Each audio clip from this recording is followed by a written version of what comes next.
Assalamualaikum warahmatullahi wabarakatuh. Perkenalkan, nama saya Diana Wahyuni Fernanda, NPM 22120036 dari kelas B Sistem Operasi. Di sini saya akan menjelaskan tentang sistem operasi Windows.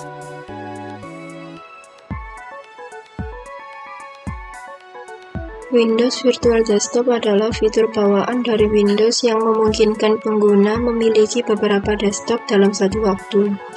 Di sini ada beberapa cara. Pertama, kita bisa menggunakan langsung dari text view.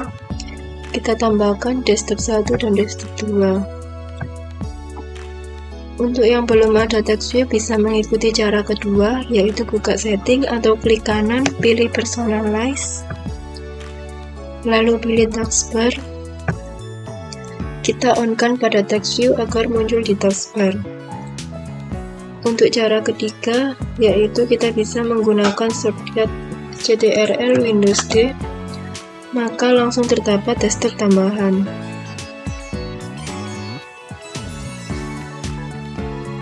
Untuk perbedaan antara mode hibernasi dan mode sleep pada Windows, yaitu mode hibernasi menyimpan semua data ke disk dan mematikan komputer sepenuhnya. Namun mode sleep hanya menangguhkan aktivitas dan tetap mengonsumsi daya untuk menjaga keadaan agar cepat kembali. Untuk mengaktifkan mode sleep yaitu dengan cara klik Windows, lalu pilih Power, kemudian klik Sleep.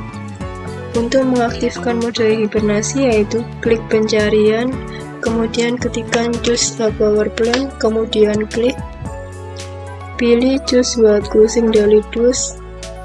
Aktifkan mode hibernasi dengan cara klik Change Setting that are currently unavailable, kemudian checklist pada hibernasi, klik Save Change, klik Close, klik Windows, pilih Power, maka hibernasi sudah muncul.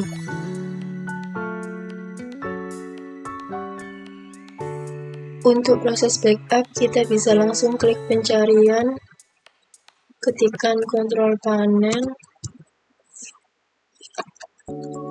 buka.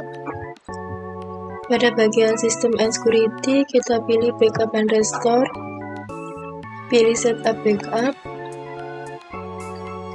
Muncul tampilan drive untuk backupnya, pilih Next,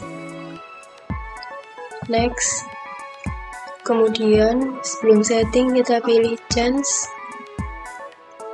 Kita hapus checklistnya, klik OK, lalu klik Save Setting and Run Backup.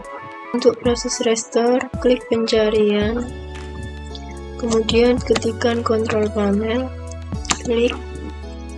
Pada bagian System and Security, pilih pada Backup and Restore. Untuk restore bisa klik Select Another Backup to Restore File From. Nanti akan muncul di sini, kemudian klik Next.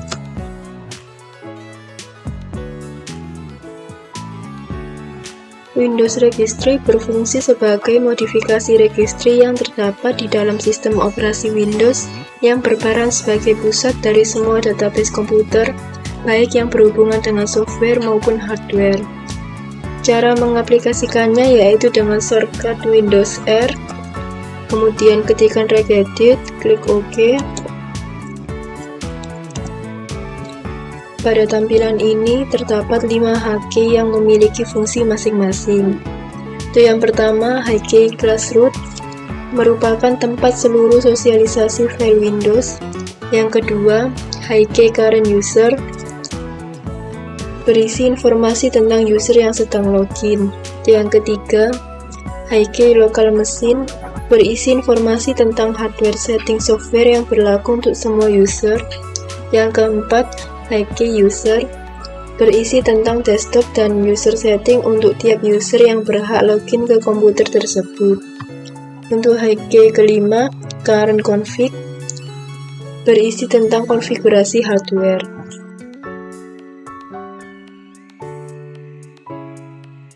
Untuk prosesnya, klik Windows, cari Command Prompt, kemudian klik, akan tampil seperti ini. Kita coba beberapa fungsi pada Command Prompt dan kegunaannya. Yang pertama, kita coba ipconfig, yang kegunaannya untuk Menampilkan konfigurasi IP pada komputer untuk memeriksa pengaturan jaringan. Berikut ini tampilan untuk IP config pada CMD. Kemudian contoh kedua, fungsi ping yang kegunaannya untuk mengukur suatu koneksi host atau alamat IP, membantu mendeteksi masalah jaringan. Untuk contoh ketiga yaitu fungsi sistem info, kegunaannya untuk menampilkan informasi rinci tentang konfigurasi sistem. Perintah-perintah ini dapat membantu pengguna untuk memahami dan memelihara sistem operasi.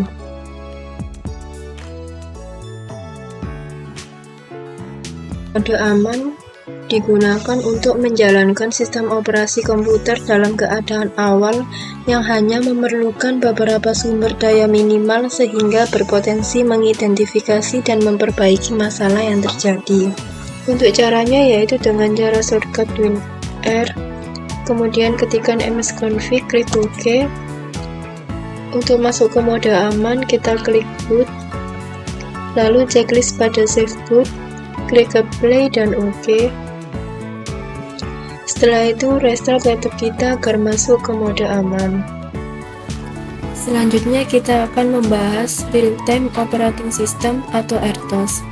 Real-Time Operating System atau RTOS adalah suatu sistem operasi yang digunakan untuk melayani aplikasi real-time yang memproses data saat masuk dalam waktu singkat atau dalam tenggat waktu tertentu dan sebagian besar tanpa penundaan buffer.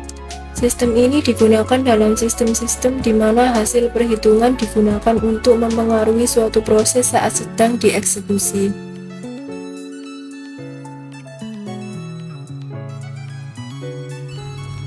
Tantangan utama yang dihadapi dalam pengembangan RTOS. Pertama, determinis waktu. Tantangan utama adalah memastikan determinis waktu untuk setiap tugas atau proses sehingga jadwal eksekusi dapat diprediksi dan dijamin. Kedua, penjadwalan yang efisien. Tantangan di sini melibatkan desain algoritma penjadwalan yang dapat mengatasi beban kerja yang bervariasi dan memastikan waktu respon yang minimal. Ketiga, manajemen sumber daya terbatas. Tantangan dalam pengembangan melibatkan manajemen sumber daya terbatas seperti CPU, memori, dan perangkat keras lainnya untuk memastikan efisiensi penggunaan sumber daya. Cara mengatasi tantangan dalam pengembangan RTOS. Pertama, determinis waktu. Pilih atau desain algoritma penjadwalan yang dapat memberikan prioritas dan jadwal eksekusi yang konsisten. Gunakan metode analisis waktu seperti analisis jaminan waktu atau worst case execution time analysis untuk memastikan bahwa setiap tugas memenuhi batasan waktu. Kedua, penjadwalan yang efisien. Pilih algoritma penjadwalan yang sesuai dengan persyaratan aplikasi tertentu. Sesuaikan parameter penjadwalan seperti prioritas dan waktu periode sesuai dengan karakteristik tugas. Ketiga, manajemen sumber daya terbatas. Optimalkan penggunaan sumber daya dengan memilih strategi manajemen memori dan CPU yang efisien. Gunakan teknik seperti alokasi memori dinamis yang efisien dan penggunaan cache yang optimal.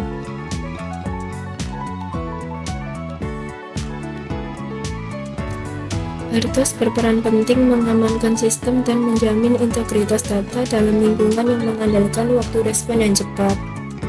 Pertama, penjadwalan deterministik. Memastikan bahwa setiap tugas atau proses mendapatkan alokasi waktu yang konsisten dan dapat diprediksi.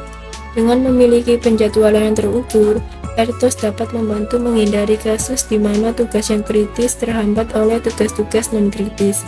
Kedua, isolasi tugas. RTOS memungkinkan untuk mengisolasi tugas-tugas yang berbeda sehingga jika satu tugas mengalami kegagalan atau serangan, tugas-tugas lainnya tidak terpengaruh.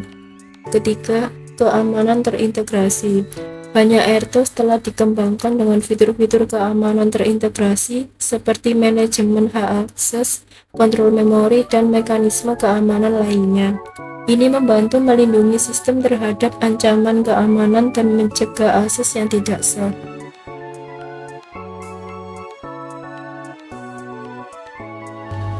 RTOS memberikan fondasi operasional yang kokoh untuk teknologi seperti AI dan autonomous system dengan memastikan responsibilitas waktu, keamanan, dan manajemen yang diperlukan untuk operasi yang andal dan efisien. Integrasi yang baik antara RTOS dengan teknologi-teknologi ini menjadi kunci kesuksesan implementasi yang lebih lanjut. RTOS memiliki hubungan yang erat dengan teknologi yang sedang berkembang seperti Artificial Intelligence atau AI dan Autonomous System. Oke, terima kasih. Sekian video tentang sistem operasi Windows. Akhir kata, wassalamualaikum warahmatullahi wabarakatuh.